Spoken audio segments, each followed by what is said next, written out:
nikmati. Allahu Akbar, karena saya akan masuk ke dalam puncak keheningan.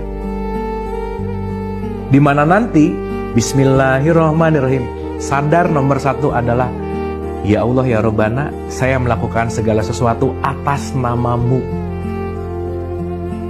Saya punya janji denganmu untuk menjalankan semua skenario yang sudah Engkau berikan kepadaku. Dengan apa? Kasih sayang. Alhamdulillahirabbil alamin, segala puji hanya milik-Mu. Ar-Rahmanir-Rahim, semuanya bentuknya hanyalah kasih sayang.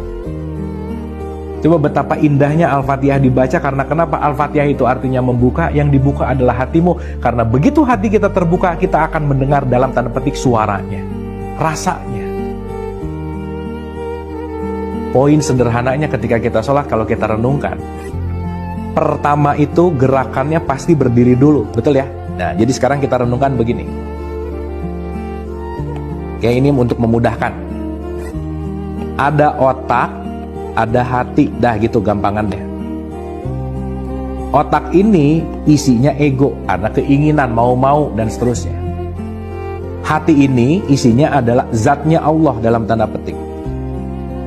Berarti kalau mau berjumpa dengan Dia, caranya gimana? Turunkan ego. Maka begitu kita menurunkan ego, yang akan aktif adalah zat kasih sayangnya Allah.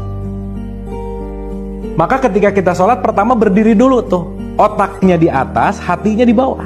Maka kita disuruh dilatih nih. Coba ruku dulu dong. Ruku kan gerakannya begitu. Antara otak dan hati itu sejajar.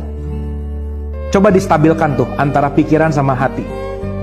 Jangan membiarkan otakmu ini keinginan-keinginan ego yang mendominasi. Setidaknya sejajarkan dulu dengan hati nurani. Karena kenapa? Allah tuh tidak ada di otak dalam tanda petik, tetapi ada di rasa. Membiarkan Allah yang menjadi nakhoda, membiarkan kasih sayang yang menjadi nakhoda, disejajarkan. Itu fungsi ruku. Sehingga fungsi yang tertinggi adalah ketika seseorang sujud, meletakkan semua ego di bawah, meletakkan semua keinginan di bawah, meletakkan semua hawa nafsu di bawah, membiarkan nuraninya, Allahnya, hatinya, kolbunya yang mengontrol kita. Maka sering dikatakan bahwa sujud itu adalah posisi terdekat dengan Tuhan.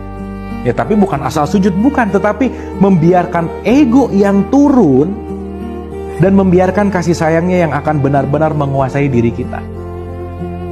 Maka pada akhirnya diakhiri dengan salam kanan dan salam kiri. Artinya, sholat itu mengaktifasi Allah yang hadir di dalam diri kita, agar sifat kasih sayangnya hadir di dalam diri kita, agar poin pentingnya adalah sifat kasih sayang itu yang menjadi dasar fundamental dalam menjalani kehidupan kita. So, utsluma uhiya ilaika minal kitab wa aqimis sholat inna sholata tanha anil fahsya'i wal munkar. Surat 29 ayat 45. Bacalah Al-Quran dan dirikanlah sholat. Output dari sholat itu apa sih? Mencegah perbuatan keji dan munkar.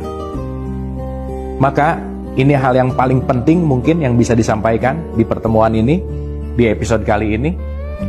Kalau kita berbicara sholat itu 5 waktu, yang 5 waktu itu adalah ritual sholatnya. Dari mulai subuh, mungkin ini kalau ini jam, ini zuhur di sini, asar di sini, maghrib di sini, isya di sini. Ini adalah waktu-waktu ritual sholat. Tetapi jangan lupa, intisari sholat bukan di ritualnya, tetapi perilaku kita setelah ritual. Di antara ritual-ritual inilah bagaimana sifat anil fahsya'i wal munkar, sifat di mana mencegah perbuatan keji dan munkar itu dilakukan.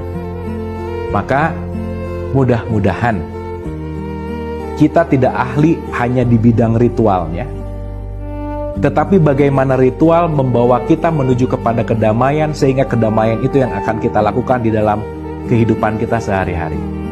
Maka mohon maaf harus saya sampaikan, rajin sholat 5 waktu itu belum prestasi di hadapan Allah. Tapi prestasimu adalah ketika selesai sholat, kamu semakin dermawan, semakin memaafkan orang, semakin berbuat kebaikan, dan semakin bermanfaat.